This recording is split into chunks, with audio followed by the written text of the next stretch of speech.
दोस्तों, मैं जाकिर हुसैन आपकी जेडएस क्लास में स्वागत करता हूं। आज हम जो है फिजिक्स का अध्ययन करेंगे।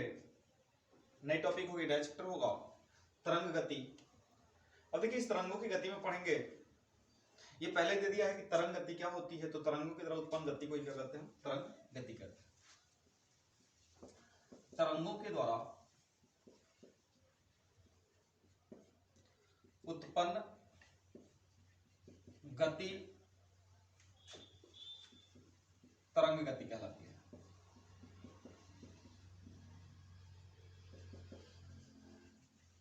अब आप जानते हैं कि तरंगों के द्वारा गति, वह तरंग क्या क्या हो सकता है, चाहे वो ठोस की हो, चाहे द्रव की हो या गैस। तो ठोस, द्रव या गैसों में जो भी उत्पन्न होगी तरंगे, जो भी वेव उत्पन्न होगी, जो भी प्रोड्यूस होगी, उन सबको हम क्या कहते हैं? तरंग गति कहते हैं। तो तरंग गति में सबसे पहले हम देखेंगे कि तरंग उत्पन्न होगी, तो आइए हम सबसे पहले कुछ इसमें गति के बारे में थोड़ा सा देख लेते हैं। तो एक आता है हमारी दोलन या कंपन गति,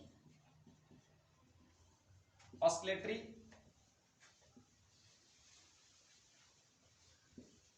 और vibration.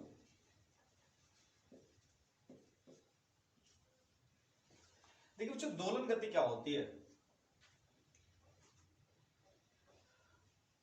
N object to move a fix point to and fro. मतलब हम कह सकते हैं कि एक ऐसी वस्तु जो एक निश्चित बिंदु के इधर उधर क्या करती है? गति करती है। अब क्या होगा बच्चों, ये मान लीजिए फिक्स है और ये फिक्स हो गया, कील हो गई, फिक्स कर दिया, और इस कील के चारों तरफ जो है कोई वस्तु जो है इधर से इधर क्या कर रही है? टहल रही है। मतलब ये क्या कर रही है कि इस मेन पॉइंट से इधर उधर क्या कर रही है? जा रही है। तो इसी को क्या कहते हैं? हम दोलन कहते हैं। ये हमारा फिक्स पॉइंट है। तो ये फिक्स पॉइंट है और ये बॉब है। मान लीजिए कि ये बॉब है, लोलक हो गया। तो जब कोई वस्तु फिक्स बिंदु के इधर उधर गति करेगी, उसी को क्या कहते हैं? दोलन या कंपन गति कहते हैं। तो यहां पे हम कह सकते हैं कि दोलन गति क्या है? जब कोई वस्तु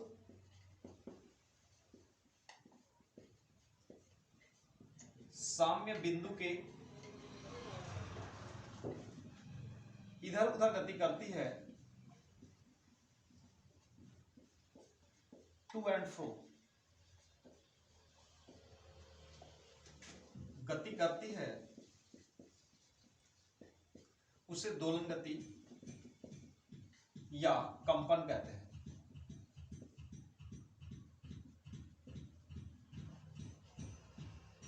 अब क्या है बच्चों, जैसे मान लीजिए हमारे बाजू है, तो बाजू को यदि मैं हिलाऊंगा तो ऐसे, यदि हम मतलब पूरा तो घुमाएंगे, तो पूरा तो घुमाएंगे नहीं। मतलब यहाँ पे हम कह रहे हैं कि मान लीजिए कि हमारी एक फिक्स पॉइंट हो गया और इसको ऐसे मूव कर रहे हैं, तो ये हाथ भी हिल रहा है। तो इसमें हम जैसे देख सकते हैं झूले की गति, झूले की गति हो गया। उसके बाद बात करेंगे झूले की गति के बाद, तो आप समझ सकते हैं लोलक की गति, झूले की गति हो गई, लोलक की गति हो जाती है। और यदि बात कर लेते हैं इसमें, तो आप कह सकते हैं कि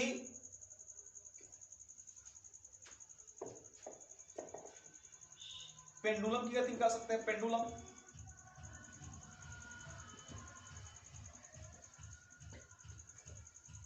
तो हम लोगों ने देख लिया ऑस्किलेटरी और वाइब्रेशन मोशन होता क्या है।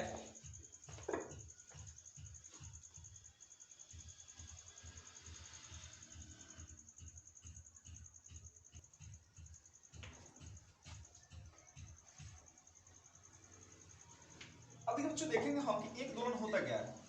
एक दोलन, वन वाइब्रेशन क्या होता है? वन वाइब्रेशन, वन वाइब्रेशन का मतलब क्या होता है कि जब कोई वस्तु मध्य स्थिति की, यदि मध्य स्थिति है और इधर गई, ठीक है, ये मान लीजिए कि इसका ये सामने पॉइंट है ए, तो ए से यह वस्तु जो है यहां मान लीजिए बी तक गई, और बी के बाद जाने के बाद ये सी तक आई, ठीक है, और सी से आने के बाद पुनः अपने ए तक आ जाती है। तो इसको हम क्या कह सकते हैं कि एक दोलन करते हैं। क्या कहते हैं? एक दोलन, अर्थात मध्य स्थिति के, ठीक ना, मध्य स्थिति के उधर जाना और फिर दूसरी तरफ जाना और फिर बीच में आ जाने की घटना को क्या कहते हैं? एक दोलन कहते हैं, वन वाइब्रेशन के नाम से जानते हैं। अब मान लीजिए कोई ऐसा तो नाम होता है ना कि मान लीजिए कोई किसी को आप जैसे झुला रहे हैं झूला, और कह देंगे मान लीजिए कि यहाँ पे अभी बैठा और बैठने के बाद यहाँ से इसको लेकर खींचे और ला करके छोड़ दिया, कह दें कि क्या हो गया, एक बार तुम झूल ले हटो, मन में नहीं करेगा। क्योंकि नहीं मानेगा, क्योंकि वो जानता है कि हम अभी गए और यहीं पे आ गए, आधी दूरी तय किया। हालांकि इसको जाना चाहिए एक बार आप छोड़ेंगे तो इधर जाएगा फिर आएगा, तब उसका एक दोलन होता है, वन वाइब्रेशन होता है। अब देखिए हम देखेंगे इसमें आवर्त काल।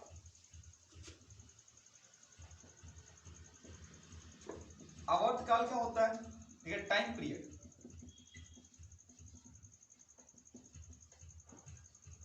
देखिए टाइम पीरियड होता क्या है, आवर्त काल मतलब किसी कार्य को करने में एक निश्चित समय के अंतर्गत किए गए, एक निश्चित समय अंतराल के अंतर्गत किए गए जो कार्य होता है उसी को हम क्या कहते हैं, आवर्त काल। मतलब कोई वस्तु जो है अपने चक्रण कर रही है तो उसका फिक्स पॉइंट होगा, उसका फिक्स टाइम होगा कि वह इतने समय में इस कार्य को क्या कर लेगी, पूरा कर लेगी, उसी को क्या कहते हैं, आवर्त काल के नाम से जानते हैं।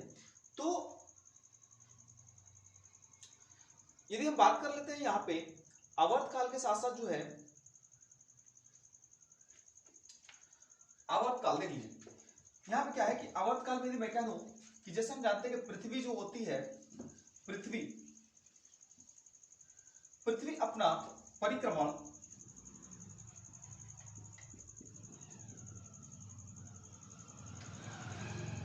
जो है 365 दिन में क्या करती है, पूरा कर लेती है। अब क्या है, तो ये पृथ्वी का क्या है, एक निश्चित समय में एक फिक्स पॉइंट का क्या करना, अपने कार्य को पूरा कर लेना, क्या कहलाता है, आवर्त काल कहलाता है। आवर्त काल की बात करेंगे तो इसे टी से इंडिकेट करते हैं। जैसे हम कह सकते हैं कि जो हमारे घंटे वाली सुई है, घंटे वाली सुई का आवर्त काल क्या होता है, तो 12 घंटे होते हैं। उसके बाद जो कहते हैं हम लोग मिनट वाली सुई की बात कर लेंगे। उसके बाद जो होता है सेकेंड वाली सुई का, तो सेकेंड वाली सुई जो होती है वह 1 मिनट के अंतर्गत पूरा चक्कर लगा लेगी, और मिनट वाली सुई जो होती है उसका 1 घंटे की बात कर लेंगे, क्योंकि 1 घंटे के अंतर्गत जब चलेगी वह तो उसका एक चक्कर पूरा होता है। तो आप समझ सकते हैं कि आवर्त काल जो होती है क्या होती है, और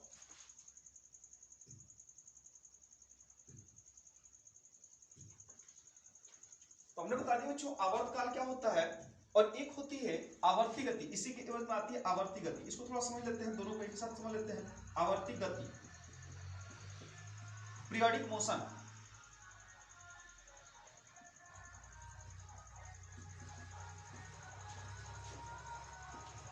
देखिए बच्चों पीरियोडिक मोशन होता क्या है, पीरियोडिक मोशन का मतलब आवर्ती गति, मतलब जब कोई वस्तु एक निश्चित समय अंतराल में एक पथ पर, या हम कह सकते हैं कि एक निश्चित समय अंतराल में कोई वस्तु जिस निश्चित पथ पर क्या करती है, अपनी गति को बार बार दोहराती है, उसी को हम क्या कहते हैं, आवर्त गति कहते हैं, तथा उस समय अंतराल को आवर्त काल के नाम से जानते हैं। अब मैंने बताया कि पृथ्वी जो है अपना परिक्रमण 365 दिन में कर लेती है, तो हम कह सकते हैं कि पृथ्वी का परिक्रमण काल जो होता है, परिक्रमण काल का आवर्त काल कितना होता है, तो 365 दिन होता है।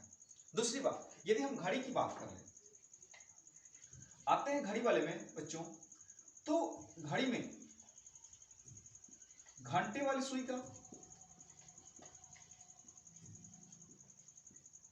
का आवर्त काल जो होगा वह होता है 12 घंटे।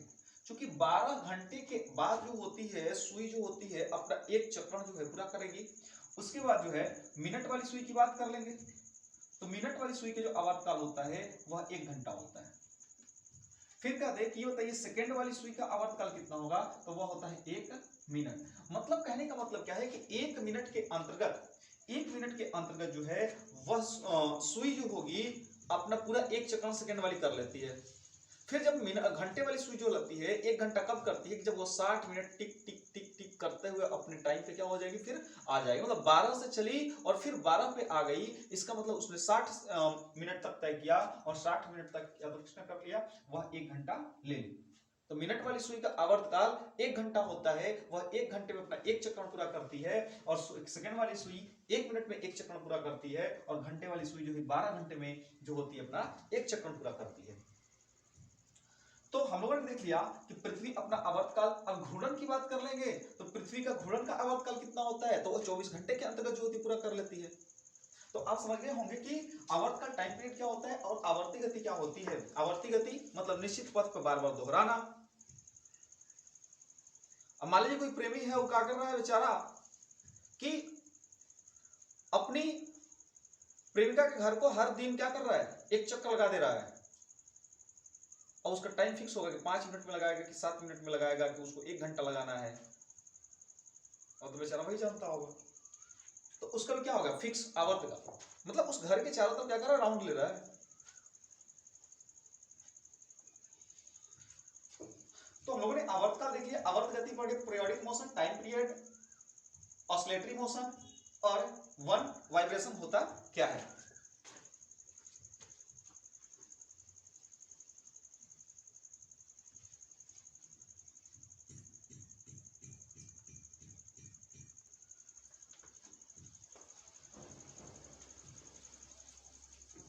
अब देखिए यदि करें चंद्रमा का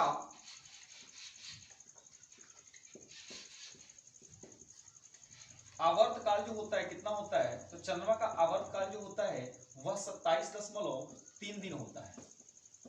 27.3 दिन होता है चंद्रमा का आवर्त काल। नेक्स्ट आते हैं, देखिए आवर्त काल। आवर्त काल का तो मैंने वहां पे आपको बता दिया कि आवर्त गति ही, और आवर्त गति करने में जितना समय लिया गया उसको क्या कहते हैं, आवर्त काल कहते हैं, टाइम पीरियड कहते हैं। हम कह सकते हैं कि एक दोलन करने में किसी वस्तु को एक दोलन करने में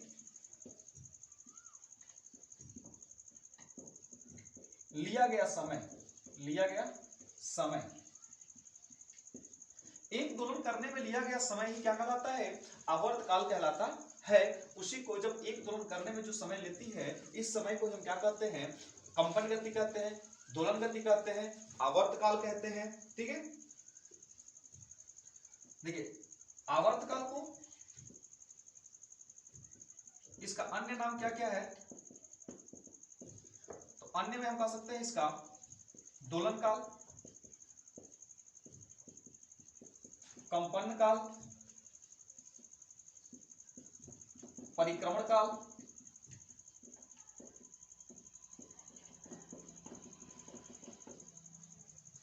देखिए मैंने कहा कि एक दोलन करने में वस्तु द्वारा लिया गया समय ही आवर्त काल कहलाता है, और उस आवर्त काल के अन्य नाम क्या है, दोलन काल कहते हैं, कंपन काल कहते हैं, परिक्रमण काल कहते हैं।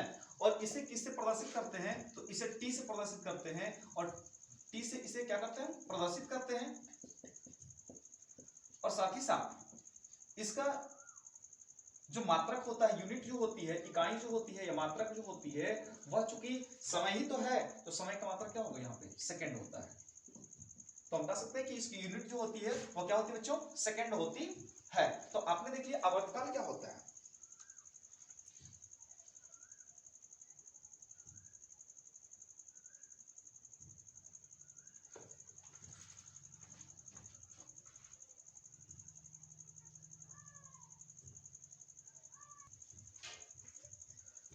अब देखिए बच्चों, परिक्रमण तथा परिक्रमण काल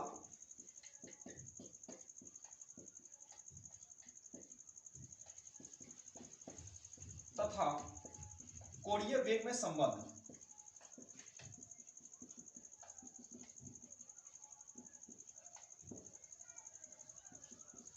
अब कोणीय वेग तथा परिक्रमण काल में संबंध क्या होता है। कोणीय वेग समझिए क्या होता है कि जब कोई वस्तु वृत्ताकार मार्ग पर क्या कर रही, गति कर रही है।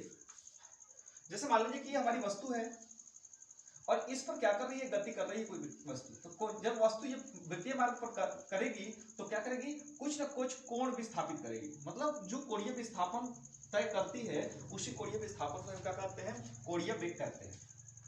मैंने कहा कि जब कोई वस्तु वृत्ताकार मार्ग पर क्या करती है, गति करती है, तो गति करते वक्त, ठीक है ना, कण द्वारा गति करते वक्त कण द्वारा जो कोणीय विस्थापन तय करना पड़ता है, कोणीय विस्थापन जो तय करना पड़ता है उसी कोणीय विस्थापन को हम क्या कहते हैं, वेग कहते हैं। हम कह सकते हैं यहाँ पे कि जब कोई वस्तु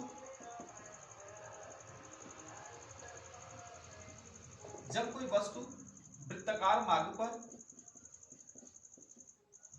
जब कोई वस्तु वृत्ताकार मार्ग पर क्या करती है, गति करती है जब कोई वस्तु वृत्ताकार मार्ग पर गति करती है तो कण द्वारा कोणीय विस्थापन,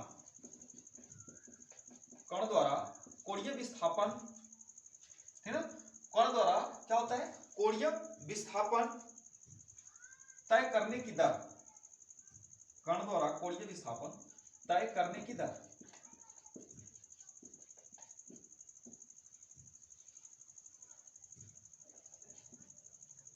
कोणीय वेग कहलाती है, कोणीय वेग कहलाती है। अब देखिए बच्चों, जब ये कोणीय वेग कहलाती है तो कोणीय वेग को यहीं पे हम समझ लेते हैं, यहां पे देखिएगा कोणीय वेग को किससे इंडिकेट करते हैं, तो इसको हम इंडिकेट करते हैं ओमेगा से। कोणीय वेग को किससे इंडिकेट करते हैं बच्चों, तो ओमेगा से इंडिकेट किया जाता है।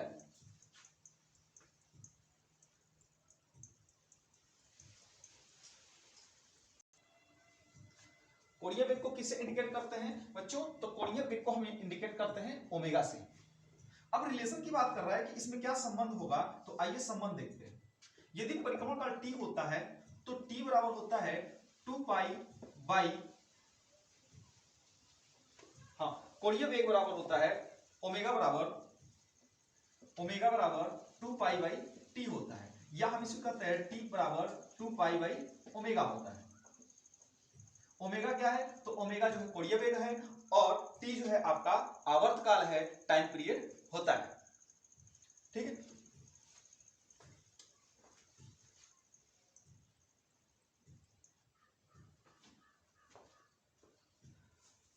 अब देखिए बच्चों पढ़ते हैं फ्रीक्वेंसी, आवृत्ति क्या होती है, आवृत्ति फ्रीक्वेंसी। तो फ्रीक्वेंसी क्या होती है, तो हम कह सकते हैं एक सेकंड के अंतर्गत किए गए, एक सेकंड में किए गए दोलनों की संख्या, जब हम एक सेकंड में किए गए दोलनों की संख्या को ही हम क्या कहते हैं, यहां पे आवृत्ति कहते हैं। और आवृत्ति को इंडिकेट किससे करते हैं, तो आवृत्ति को इंडिकेट करते हैं, आवृत्ति को प्रदर्शित करते हैं आप n से।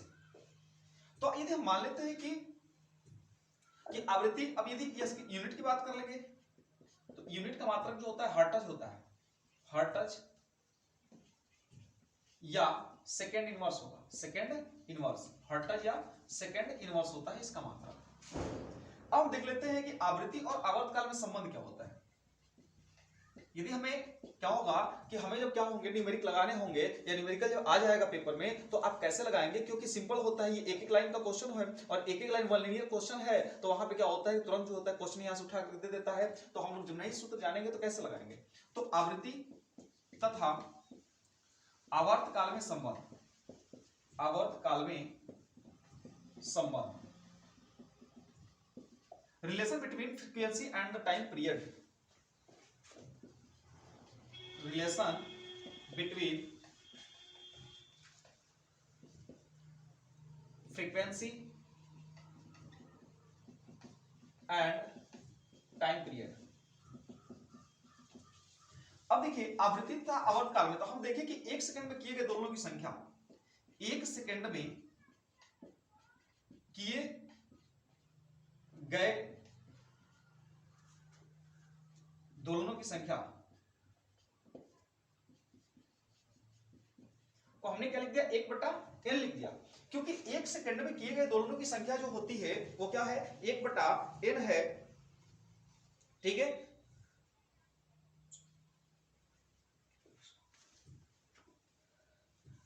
अब हम यहां पर ये भी कह सकते हैं कि एक दोलन करने में लिया गया समय जो होगा, ठीक ना, या एक सेकंड में किए गए दोलनों की संख्या क्या है, 1/n है। और हम जानते हैं कि आवर्तकाल को किससे इंडिकेट करते हैं बच्चों, तो आवर्तकाल जो होता है कि एक दोलन करने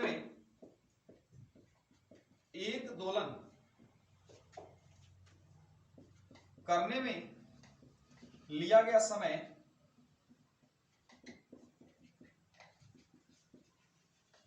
क्या है आपका टी होता है, जिसे हम क्या कहते हैं टाइम पीरियड फॉर आवर्त काल कहते हैं, आवर्त काल कहते हैं। अब जब आवर्त काल कहते हैं तो इसमें संबंध क्या होगा, तो देखिए संबंध की जब बात करेंगे तो यहां से निकालेंगे तो ये हो जाएगा t बराबर 1/n, t बराबर क्या होगा 1/n। चलिए इसको मिटाता हूं थोड़ा सा,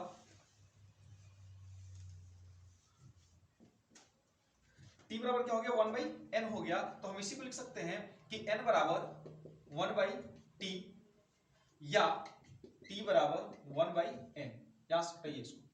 अब देखिए ये फार्मूला हो गया, तो हम यहां पे लिख सकते हैं t बराबर 1/n लिख सकते हैं।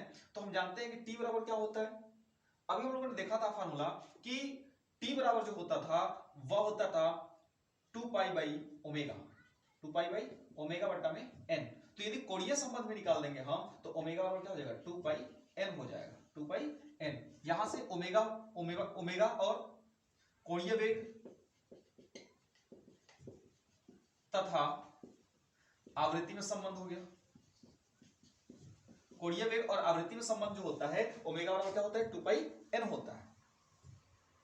दूसरी बात क्या होती है कि यदि आवर्तकाल, अब मैं कह दूं कि किसी पिंड का आवर्तकाल जो है 0.5 सेकंड है, किसी पिंड का आवर्तकाल जो है, ये देखते हैं किसी पिंड का आवर्तकाल 0.5 सेकंड है, तो दोलनों की संख्या क्या होगी, सॉरी आवृत्ति उसकी क्या होगी, आवृत्ति निकाल लेते हैं। तो हम जानते हैं बच्चों कि आवृत्ति n बराबर होता है 1/t होता है। अब t की जब दिया है 0.5 तो आप क्या करेंगे कि इसको लिख देंगे 10/5 और कटा देंगे 2 हो जाएगा, अर्थात जो जिसकी आवृत्ति होगी वह 2 हर्ट्ज होगी। तो आपने देख लिया कोणीय वेग तथा आवृत्ति में संबंध, फिर देख लिया आप आवृत्ति तथा आवर्तकाल में संबंध क्या होता है।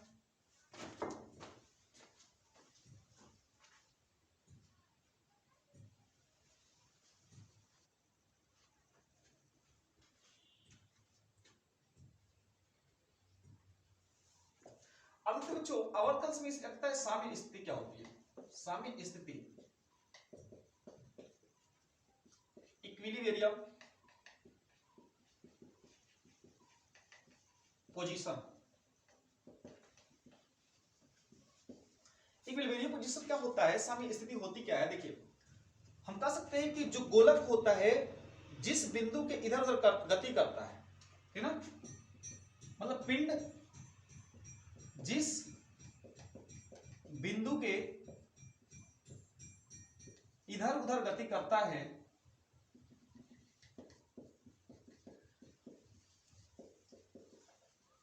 जिस बिंदु के इधर उधर गति करता है उसी गति को सही उसी के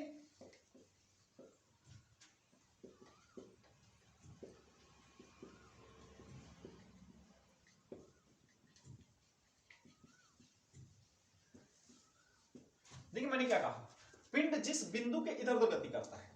अब मान लीजिए ये मेरा बाजू है तो इस ये हाथ जो है इसी के सारी जो है इधर उधर गति करेगी, तो ये क्या हो जाएगा उसके लिए साम्य स्थिति हो जाएगी। तो साम्य स्थिति आप समझ गए होंगे कि हम कह सकते हैं कि जिस बिंदु या उसी मध्य बिंदु को क्या कहते हैं साम्य स्थिति कहते हैं। उसका होता है विस्थापन, विस्थापन क्या होता है डिस्प्लेसमेंट। देखिए बच्चों विस्थापन क्या होता है, तो मध्य स्थिति, मान लीजिए कि अब ये कोई पॉइंट है और इस पॉइंट से किसी चीज को बांध दिया गया और मध्य बिंदु से जितनी दूरी किसी छड़ पर अधिकतम दूरी हम कह सकते हैं किसी छड़ पर वस्तु द्वारा तय अधिकतम दूरी, अधिकतम दूरी, तो अधिकतम दूरी क्या है हमारी विस्थापन या डिस्प्लेसमेंट होती है। उसके बाद आती है फिर साम्य स्थिति के बाद विस्थापन के बाद आता है आयाम, एम्पलीट्यूड। अब देखिए एम्पलीट्यूड होता क्या है, तो एम्पलीट्यूड आप कैसे समझेंगे कि आप मान लीजिए कि यह मध्य बिंदु है और मध्य बिंदु से, ठीक ना, मध्य बिंदु या साम्य स्थिति के, हम यहां लिख देते हैं कि साम्य स्थिति के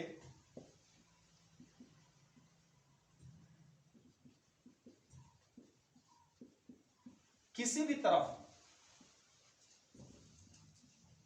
अधिकतम दूरी, अधिकतम तय की गई दूरी। अब आयाम क्या है भैया, तो मान लीजिए कि उसको कैसे कवर कर रहा है, तो मान लीजिए कि मेरी हाथ है और मैंने इसको ऐसे उठा दिया, तो हम कहां से जा सकते हैं, मतलब कि ये हाथ तो हम उदाहरण नहीं दे सकते, लेकिन मान लीजिए चलिए कि हमने उसको लटकाया है यहाँ पे, और मान लीजिए मैं यहाँ से माध्य स्थिति इधर उधर यहाँ तक लेके गया, तो ये जो हमारी मेन पॉइंट से ये वाला हिस्सा जो होगा वही क्या हो गया, हमारी साम्य सॉरी आयाम होगा, एम्पलीट्यूड होता है। तो आप एम्पलीट्यूड भी क्या हो गए, समझ गए होंगे कि आयाम होता क्या है।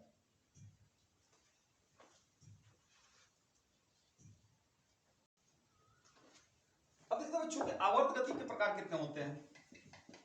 तो आवर्त गति जो होती है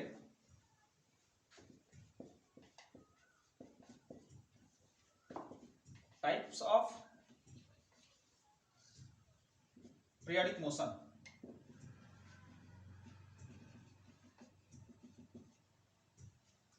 अब देखिए जो आवर्त गति होगी वो दो तरीके से होती है। एक गति जो होगी वह सरल होती है और एक जो होती है जटिल होती है। एक होगी बच्चों सरल और दूसरी जो होती है आपकी जटिल होती है। तो सरल गति में कैसे करेंगे, देखिए क्या होता है कि जब पिंड है और इस सॉरी ये माध्य स्थिति है और माध्य स्थिति के इधर उधर जब गति करेगी ये वस्तु इधर उधर गति कर रही है, तो इस गति को हम क्या कहते हैं, सरल गति कहते हैं, सरल।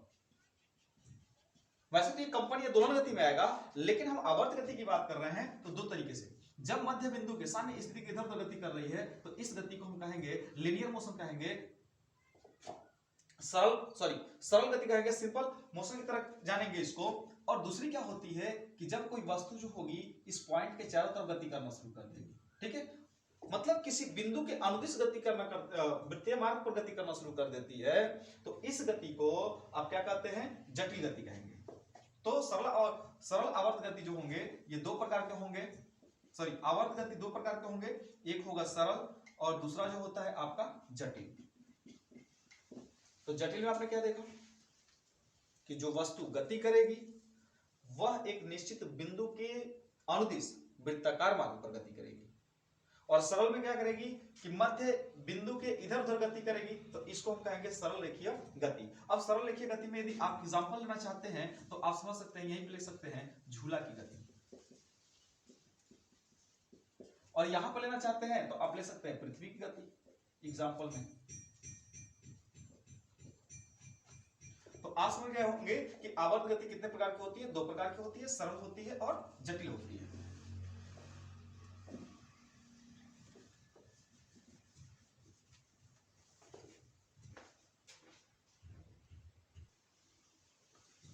अब पढ़ते बच्चों हम इसमें तरंग की प्रकृति, तरंग की प्रकृति, तरंग की प्रकृति या तरंग गति, तरंग गति। तो देखिए इसमें हम कहा देंगे तरंग की प्रकृति, नेचर ऑफ वेव,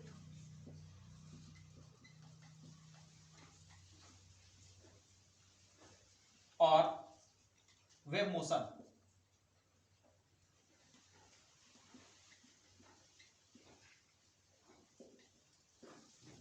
तो सबसे पहले तो हमने बताया था आपको ही, जब तरंग चैप्टर मैंने शुरू किया था तो मैंने कहा कि तरंगों की गति की हुई तरंग गति करते हैं। तो आइए देखते हैं कि तरंग होता क्या है। तरंग क्या है बाबू, देखिए तरंग आप समझ सकते हैं कि जिसको मान लीजिए कि किसी को क्या होता है, प्रेम हो जाता है, तो अब किसी को देख करके प्रेम उत्पन्न होगा कैसे। अब बेचारा मान लीजिए देख लीजिए किसी सुंदर लड़की को, अब उसके दिल के अंदर क्या होगी कि उसके प्रति एक हलचल उत्पन्न होगी, एक विक्षोभ उत्पन्न होगी। तो जब विक्षोभ उत्पन्न होगी तो उसी के अंदर उसके पूरी बॉडी के अंदर क्या हो जाएगी, एक लहर दौड़ जाएगी, तरंग दौड़ जाएगी माइंड में एकदम। अब पूरा दिन रात वही सोचता रहेगा, करे तो क्या करे, ना भी सोचेगा तो क्या करेगा। तो तरंग की प्रकृति है, तरंग गति होती क्या है। हम कह सकते हैं कि तरंग गति क्या है, तरंग एक प्रकार की विक्षोभ या हलचल है। तरंग एक प्रकार की क्या है, विक्षोभ या हलचल है, ठीक है ना। अब हलचल है जो बिना अपना रूप बदले, हम कह सकते हैं कि हलचल तो है, अब जब उसके मन में देख लिया, बेचारे का मन में हलचल तो उत्पन्न हो गया, अब रूप बदल ना सकता है, उसी का दिन जागत सोवत वही चीजें याद आ रही है उसको, वह रूप नहीं बदल रहा है, वो स्वप्न देख रहा है, ख्वाब में डूबा हुआ है। तो हम कह सकते हैं कि बिना रूप बदले, बिना रूप मत बदले जो होती है वह क्या करती है कि, हाँ, बिना रूप बदले माध्यम में, बिना रूप बदले माध्यम में आगे बढ़ती जाती है।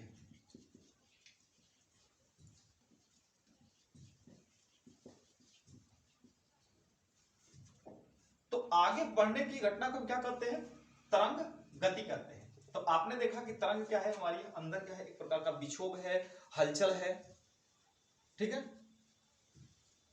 लाए बेचारा गाना गाए, तुझे देखा तो जाना समझ। अब क्या करेगा बेचारा कि तरंग की प्रकार में विक्षोभ तो हो गया और पगला गया है, सब चीज भूख छोड़ दिया है, तो बिना रूप बदले, वह रूप को बदलेगा नहीं, बल्कि माध्यम में आगे की ओर बढ़ती जाती है। जिस माध्यम में चल रही है वो क्या कर रही है, बढ़ती जाती है। तो हम इसी आगे बढ़ने की घटना को क्या कहते हैं, वेव मोशन कहेंगे, तरंग गति कहते हैं, वेव मोशन कहते हैं। और दूसरी घटना क्या होगी कि तरंग गति तो कहेंगे, वेव मोशन कह देंगे, लेकिन जो विक्षोभ उत्पन्न होगी, जो विक्षोभ होती है उसी को तरंग कहते हैं, लहर कहते हैं, आ गई लहर, तरंग कहते हैं उसको।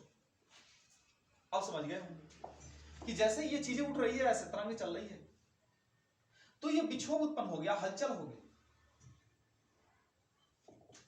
अब जो हलचल हो गया यहां पे, तो ये जो हुआ उठ गया इधर से विक्षोभ, तो जब विक्षोभ हुआ तो इसी को क्या कह दिया, तरंग है। लेकिन जो ये आगे की तरफ है, करकटवा जैसे बनाया हुआ है नक्शा, और करकटवा या मोछिया जैसे नक्शा जो बनाया हुआ है, ये मोछिया वाला घटना जो है, ये वाला लपेटा हुआ है, यही तो आगे की ओर धक्का दे रहा है, इसको उठा रहा है, बिठा रहा है। तो ये इसी को हम क्या कर रहे हैं, तरंग गति कह रहे हैं। और जो ऊपर उठा हुआ है इसको क्या कर रहे हैं, तरंग कह रहे हैं, विक्षोभ कह रहे हैं। तो आप समझ गए होंगे कि तरंग या तरंग गति क्या होती है, विक्षोभ क्या होती है।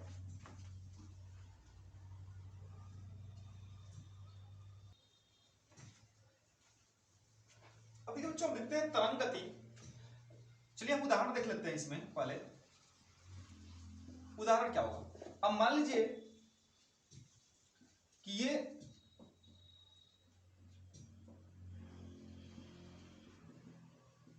एक लड़की है और एक लड़की जो ये है,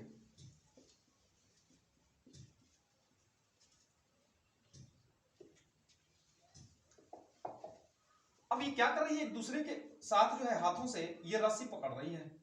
अब रस्सी पकड़ रही है और एक दोनों को क्या कर रही है, झटके दे रही है। तो जब झटके देंगी तो ये रस्सी जो है कुछ इस प्रकार की होगी।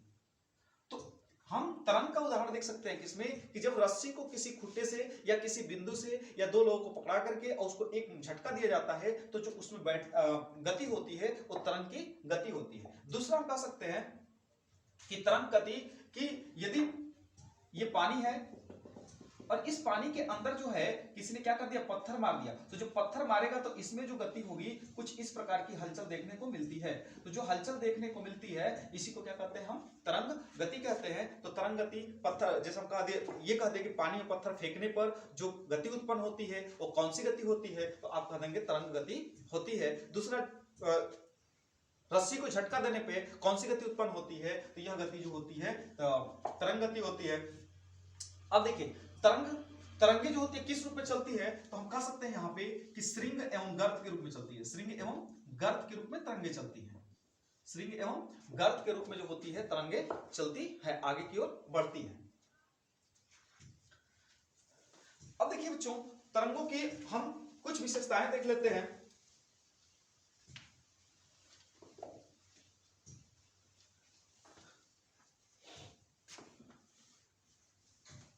देखिए तरंग की विशेषताएं क्या क्या होंगी।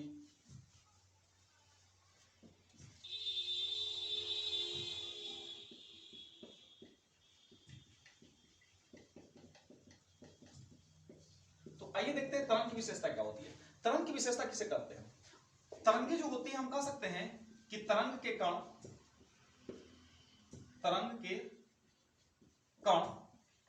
दोनों तरफ गति करते हैं, दोनों तरफ गति करते हैं। जो भी तरंग के कण होंगे वो दोनों तरफ गति करते हैं, मतलब जितना इधर ये जाएगा उतना ही ये इधर भी आता है।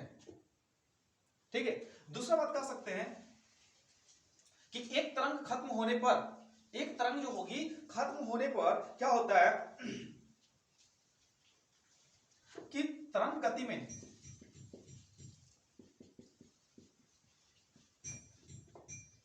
एक श्रृंग खत्म होने के बाद या तरंग गति में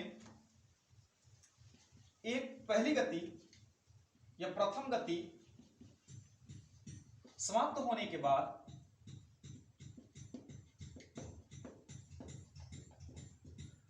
दूसरे में भी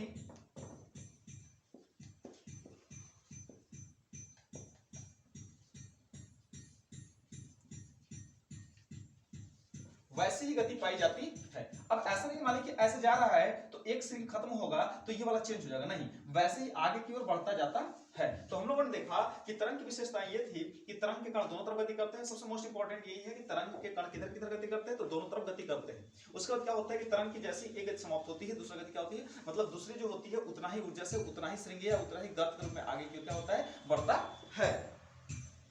तीसरा हम कह सकते हैं कि जो भी तरंग के कण होते हैं, तरंग के कण अपने स्थान पर बने रहते हैं। तो जब अपने स्थान पर बने रहते हैं तो वो हलचल कहां से होता है भैया, तो हलचल कहां से होती है, वो विक्षोभ होती है। क्या होती है, विक्षोभ होती है, ध्यान रखेंगे। तो ये थी तरंग की विशेषताएं।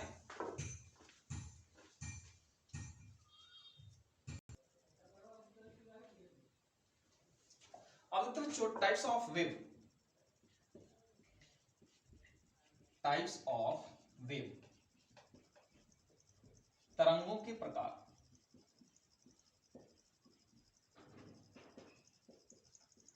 देखो जो तरंगे जो होती हैं वो मुख्य रूप से दो प्रकार की हैं। एक होती है आपकी ध्वनि या यांत्रिक तरंगे,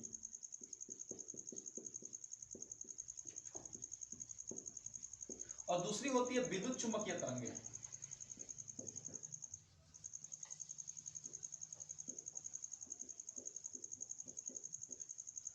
अब देखिए यांत्रिक तरंगे या ध्वनि तरंगे और एक है विद्युत चुंबकीय तरंगे। तो यांत्रिक तरंगे क्या होती है या ध्वनि तरंगे। अब ये बताइए भैया कि ध्वनि तरंगे जो होती हैं वो ध्वनि तरंगे कैसे होती है।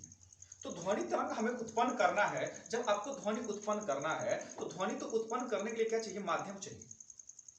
अब माध्यम क्या चाहिए, मान लीजिए चाहिए हमें माध्यम है, तो क्या हम ध्वनि ऐसे हाथ को रखें तो उत्पन्न हो रही है, नहीं हो रही है। लेकिन जैसे ही इसको पीटेंगे ऐसे तो क्या होगी, ध्वनि उत्पन्न होगी। अब ध्वनि जब उत्पन्न होगी तो हमें ध्वनि के लिए माध्यम चाहिए। तो यांत्रिक तरंगे जो होती हैं इनको संचरण करने के लिए माध्यम की आवश्यकता होती है। पहली पॉइंट हम देख सकते हैं कि पहला पॉइंट क्या है कि यांत्रिक तरंगे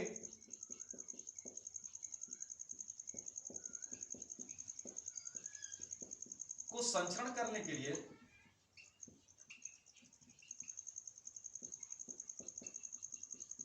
माध्यम की आवश्यकता होती है।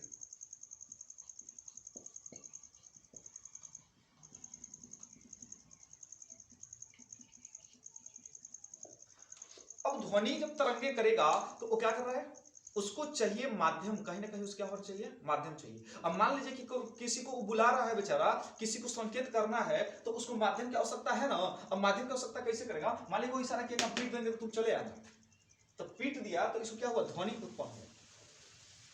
तो ध्वनि तरंगों को चलने के लिए क्या होती है, माध्यम की आवश्यकता होती है। और ये भी कह सकते हैं कि ये तरंगे ठोस द्रव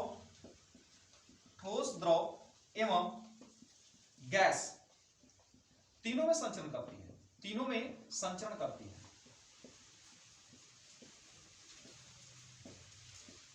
तो ध्वनि तरंगे या यांत्रिक तरंगे वे तरंगे होती है जिनको संचरण करने के लिए, ठीक ना, माध्यम की आवश्यकता होती है, और ये ठोस, द्रव और गैस तीनों में क्या करती है, संचरण करती है। इसी को हम क्या करते हैं, ध्वनि या यांत्रिक तरंगे कहते हैं।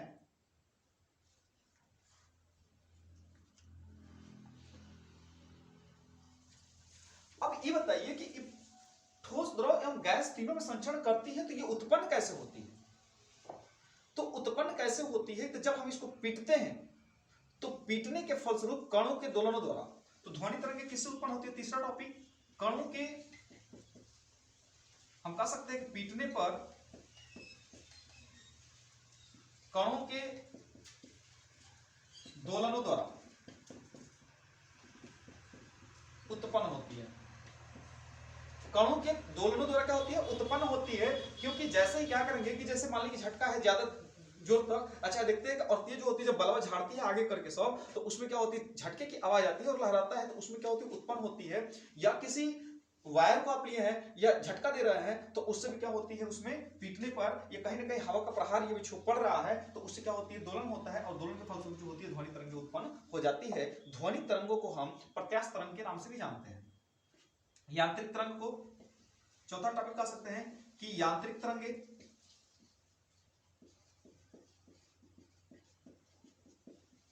यांत्रिक तरंगों को प्रत्यास्थ तरंग भी कहते हैं। प्रत्यास्थ तरंग भी कहा जाता है। अब देखिए, तो ये आपने पढ़ लिया यांत्रिक तरंगे। अब यांत्रिक तरंगे जो होती हैं, ये भी दो पार्ट होती है, इसके दो हिस्से होते हैं। मतलब यह जो करती है गति, ये अनुप्रस्थ एवं अनुदैर्ध्य दोनों प्रकार की जो होती है तरंगे होती हैं। हम कह देंगे कि यांत्रिक तरंगे जो होती है किस प्रकार की हो सकती है, तो अनुप्रस्थ एवं अनुदैर्ध्य, अनुप्रस्थ एवं अनुदैर्ध्य दोनों प्रकार की तरंगे हो सकती हैं। तो इसे हम कहते हैं, आप समझ गए कि ध्वनि या यांत्रिक तरंगे क्या है। अब आते हैं बच्चों विद्युत चुंबकीय तरंगे। अब देखिए कि कहीं ना कहीं बताया गया है, तो इसके तो दो रीजन होंगे। अब ध्वनि तरंगे क्या होती हैं? ध्वनि तरंगे वे सॉरी विद्युत चुंबकीय तरंगे वे तरंगे होती है जिनको चलने के लिए पहले ही क्या है, माध्यम की आवश्यकता नहीं होगी। माध्यम की आवश्यकता नहीं होती है। अब जब माध्यम की आवश्यकता नहीं होती है, या तो इसमें कौन कौन सी किरणें आ जाएगी, आप समझिए, लाइट रेज हो गया, प्रकाश किरणें हो गई, प्रकाश तरंगे, अल्फा तरंगे,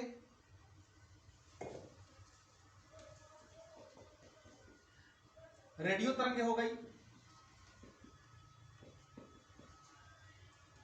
आदि। और यह जो होती है केवल अनुप्रस्थ होती है। क्या होती है? केवल अनुप्रस्थ तरंग होती है। तो अब क्वेश्चन ये पूछेगा, ये बताइए विद्युत चुंबकीय तरंगे किस प्रकार की तरंग होती है? तो पहला आंसर बनेगा चुंबकीय तरंग, अनुप्रस्थ तरंग होती है। उसके बाद पूछ देगा, ये बताइए प्रकाश तरंगे, अल्फा तरंगे, रेडियो तरंगे किस प्रकार की तरंगे है? तो विद्युत चुंबकीय तरंगे होती है। तो विद्युत चुंबकीय तरंगे समझ गए होंगे, तो ये निर्वात में भी गमन कर सकती है। कहां कर सकती है भैया? निर्वात में भी गमन कर सकती है। सूर्य भगवान से जो चलता है प्रकाश की किरणें आती है, वो कहां से आती है? तो निर्वात से होकर के ही आती है। तो आपने देखा कि निर्वात में जब चलेगी तो कौन सी होगी? अनुप्रस्थ तरंगे होंगी, और ये विद्युत चुंबकीय तरंगे ही होती हैं। तो इसकी चाल कितनी होगी? जब निर्वात में चल सकती है तो प्रकाश की चाल के बराबर होगी। लेकिन यांत्रिक तरंगे जो होंगी, ये अलग अलग माध्यम के लिए क्या होती है, इनकी चाल जो होती है जो होगी अलग अलग होगी। ठीक है।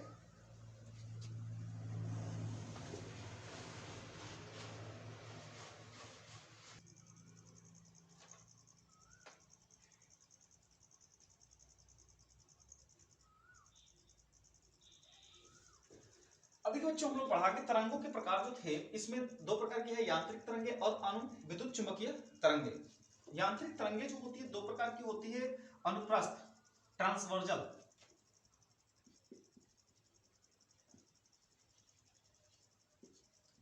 अब देखिए अनुप्रस्थ तरंगे होती क्या है? वे तरंगे देखिए, तरंग क्या होती है कि जब क्या होता है कि जब हम पानी या रस्सी में पत्थर को फेंकते हैं, तो पत्थर को जैसे ही फेंकते हैं तो जो उसमें विक्षोभ होता है आगे की ओर श्रृंग और गर्त के रूप में जब चलता है तो उसके माध्यम के कण गति की दिशा के लंबवत चलते हैं। हम कह सकते हैं कि वे तरंगे जिनके कण गति की दिशा के लंबवत गति करते हैं। तो जब लंबवत गति करते हैं तो इसी को क्या कहते हैं? ट्रांसवर्जल वेव कहते हैं, अनुप्रस्थ तरंगे कहते हैं। अब ये किसमें गति देख सकते हैं? तो हम कह सकते हैं कि डोरी में उत्पन्न तरंग, उदाहरण के तौर पर दूसरा हम कह सकते हैं बच्चों तालाब, नदी या अन्य तालाब, नदी या अन्य जल स्रोतों में उत्पन्न, जल स्रोतों में उत्पन्न तरंगे। आप देखे होंगे कि जो पानी में तरंगे पत्थर या आप छलांग लगाते हैं तो पानी जो होती है ऊपर ऐसे नीचे की ओर चलती बढ़ती जाती है। तो ये एग्जांपल में कह सकते हैं। दूसरी बात होती है बच्चों के अनुप्रस्थ तरंगे तो हो गई। तीसरी बात क्या हो सकती है यहाँ पे कि अनुप्रस्थ तरंग में और देख लेते हैं। वायलिन हो गया, गिटार हो गया,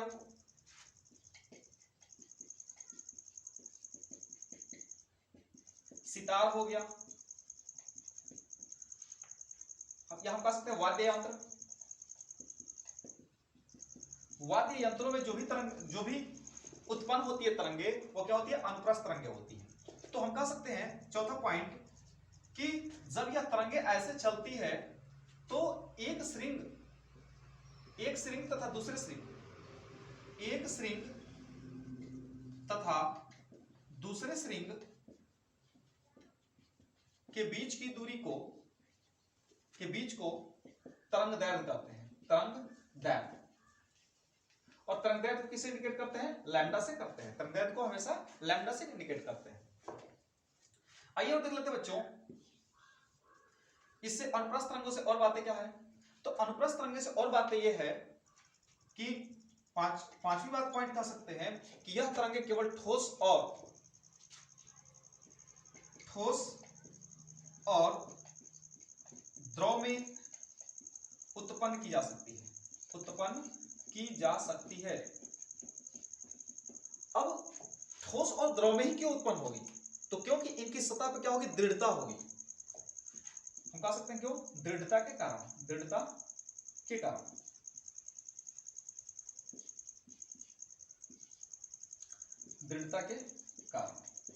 दृढ़ता के कारण ही होगी। अब जिसमें दृढ़ता नहीं होगी उसमें ये तरंगे उत्पन्न नहीं होगी। तो किसमें नहीं उत्पन्न होगी? तो हम कह सकते हैं छठा पॉइंट कि गैस में इसे उत्पन्न नहीं कर सकते।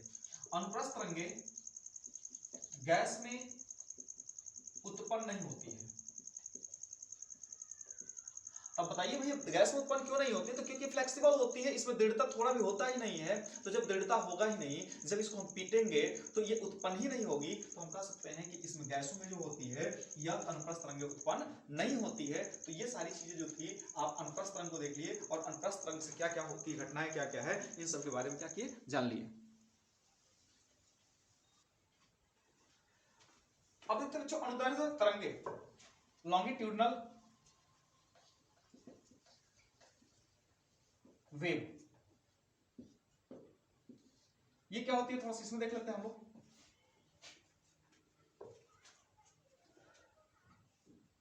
अब देखिए क्या होगा कि तरंगों में ऐसी तरंगे, ठीक है ना, जिनके कण, है ना, जिनके कण जो होंगे चलने वाली तरंगों की दिशा में ही गति करते हैं, मतलब लंबवत नहीं गति करते। आप सिंपली कह सकते हैं कि माध्यम के कण जो होंगे, माध्यम के कण लंबवत गति न करके संचरण की दिशा में ही करते हैं। संचरण की दिशा या समांतर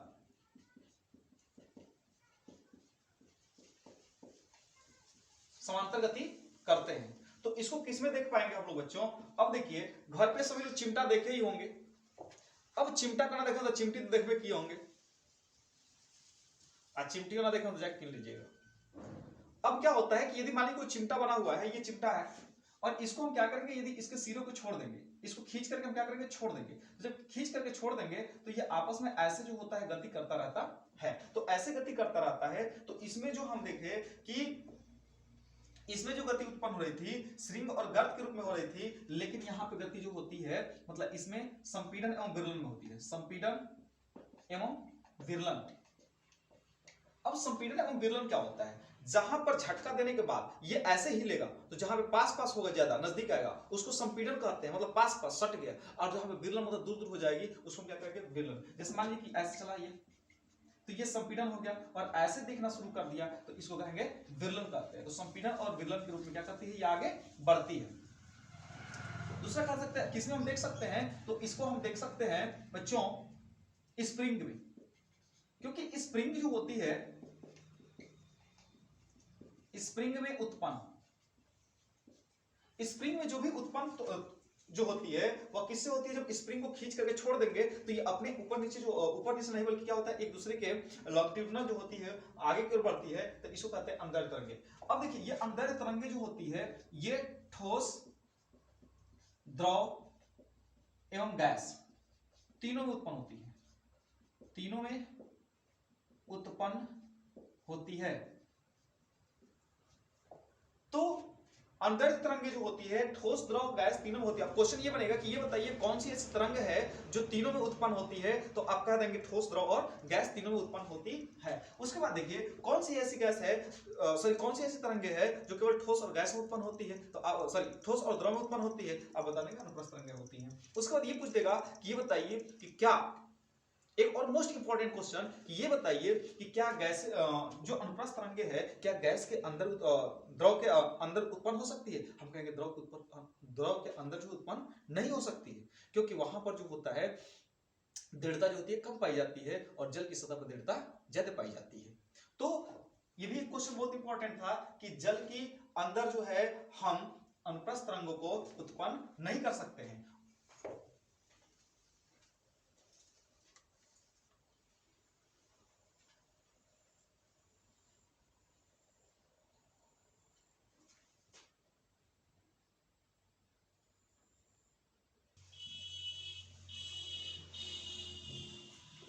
अपने बच्चों ध्वनि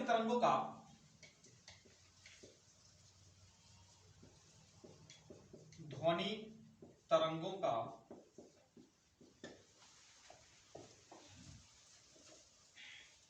आवृत्ति परिसर के आधार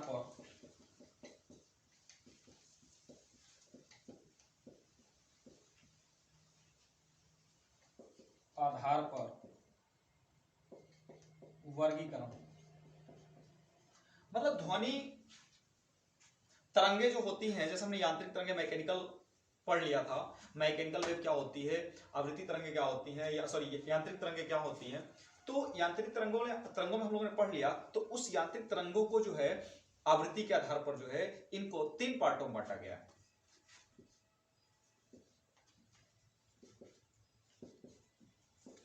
देखिए एक होती है श्रव्य तरंगे, एक होती है अपश्रव्य, और एक होती है पराश्रव्य। ठीक है, ये 3 प्रकार की तरंगे होती हैं। तो 3 प्रकार की तरंगे जो होती है श्रव्य तरंगे, वे तरंगे जिसको क्या कर सकते हैं, हम सुन सकते हैं। वे तरंगे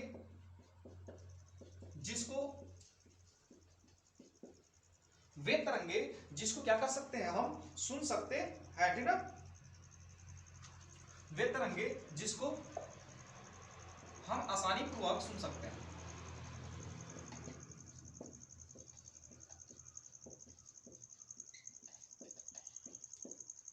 तो जिन तरंगों को हम आसानी पूर्वक सुन सकते हैं उनको हम श्रव्य तरंगे कहते हैं। यदि हम इसकी आवृत्ति की बात कर लेंगे तो आवृत्ति कितनी होती है, तो 20 Hz से लेकर के 20,000 Hz तक होती है, मतलब 20 हर्ट्ज से लेकर के 20,000 हर्ट्ज तक होती है, जिसको हम क्या कर सकते हैं बच्चों, आसानी पूर्वक सुन सकते हैं। तो इसी को कहते हैं हम श्रव्य तरंगे कहते हैं। और श्रव्य तरंगे जो होती हैं, ठीक ना, ये किससे उत्पन्न होती हैं? तो देखिए श्रव्य तरंगे आप ये कह सकते हैं किससे उत्पन्न होती हैं? तो उत्पन्न जो है मानव, जानवर, ढोल, घंटी, वायलिन, सितार, यहां तक कि डीजे भी कह सकते हैं आदि। तभी ना कहा कि डीजे वाले बाबू मेरा गाना बजा दे। तो ये डीजे से क्या होती है, ध्वनि उत्पन्न होती है। तो वे तरंगे जिसको हम आसानी पूर्वक सुन सकते हैं उसी को क्या कहते हैं, श्रव्य तरंगे कहते हैं। उसके बाद अपश्रव्य तरंगे, वे तरंगे जिसको हम सुन नहीं पाते, वे तरंगे जिसको हम सुन नहीं पाते।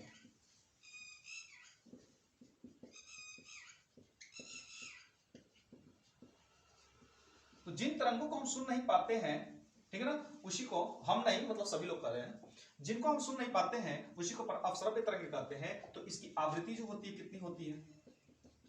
तो इसकी आवृत्ति जो होती है बच्चों वो 20 हर्ट्ज से क्या होगी, कम होगी। 20 हर्ट्ज से कम होती है। तो 20 हर्ट्ज से कम होती है, जिसको हम क्या करते हैं, सुन नहीं पाते हैं। तो इसी को हम कहते हैं अपश्रव्य या अश्रव्य तरंगे कहते हैं, ठीक है ना। तो ये तरंगे सुनेगा कौन आखिर में, ठीक है। तो ये तरंगे आखिर में सुनेगा कौन? तो ये सब तरंगे जो होती है वेल, हाथी आदि, वेल, हाथी आदि जैसे जानवर जो होते हैं इनको क्या करते हैं, सुन पाते हैं। अब ये तरंगे उत्पन्न कब होती है? इसको कहते हैं हम इसको अपश्रव्य या अश्रव्य भी कहते हैं, इंफ्रासोनिक कहते हैं इसको, इंफ्रासोनिक के नाम से जानते हैं, इंफ्रासोनिक। तो इंफ्रासोनिक जो होती है, वेल आदि जो है, हाथी जो है, ये तरंगे उत्पन्न करती है। तो अब कब तो उत्पन्न होता है? तो हम कह सकते हैं भूकंपीय तरंगे आती है, भूकंपीय तरंगे। दूसरा हम कह सकते हैं भूकंपीय तरंगों के बाद कह सकते हैं कि ज्वालामुखी जब फटती है उस समय होती है ज्वालामुखी की तरंग। ज्वालामुखी की तरंग भी जो होती है वो अभी हमारी क्या होती है, अश्रव्य तरंग होती है बच्चों। उसके बाद यदि आप कहेंगे कि जब ज्वालामुखी विस्फोट होता है उसमें हमारी जो होती है उत्पन्न हो जाती है। उसके बाद आते हैं, देखते हैं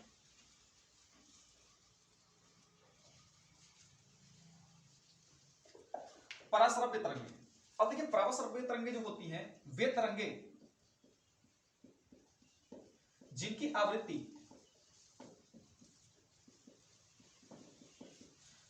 20,000 हर्ट्ज से अधिक होती है।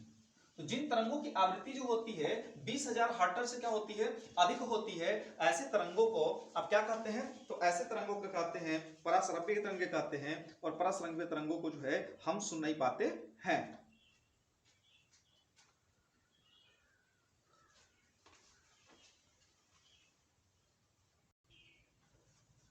अब इसको उत्पन्न कौन करता है बाबू? तो इसको हम कह सकते हैं कुत्ता, बिल्ली, चमगादड़। कुत्ता है, बिल्ली है, चमगादड़ है, ठीक है ना। कुछ प्राणी एवं पक्षियां भी जो होती हैं इस प्रकार की तरंगों को क्या करती है, उत्पन्न करती है। और क्या कर सकते हैं, वो सुन सकते हैं पराश्रव्य तरंगे। हम लोगों की बस की बात नहीं है कि हम लोग इसको क्या करें, सुने। ये उत्पन्न कैसी होती है? तो गाल्टन सिटी द्वारा, गाल्टन सिटी द्वारा। तो गाल्टन सिटी द्वारा जो है ये हम ये पराश्रव्य जो है तरंगे उत्पन्न होती है। और इंफ्रासोनिक तरंग देख लीजिए, श्रव्य तरंगे। तो इसमें जो पूछा जाता है कि श्रव्य तरंगों की हर्ट्ज कितनी होती है, या आवृत्ति कितनी होती है, प्रतिशत कितनी होती है। तो यही जो है हम लोगों ने तीनों पढ़ लिया कि श्रव्य तरंगे, अपश्रव्य तरंगे और पराश्रव्य तरंगे क्या होती है। तो इसको हम अंग्रेजी में ऑडिएबल भी कहते हैं, इसको कहते हैं अल्ट्रासोनिक रेज, अल्ट्रा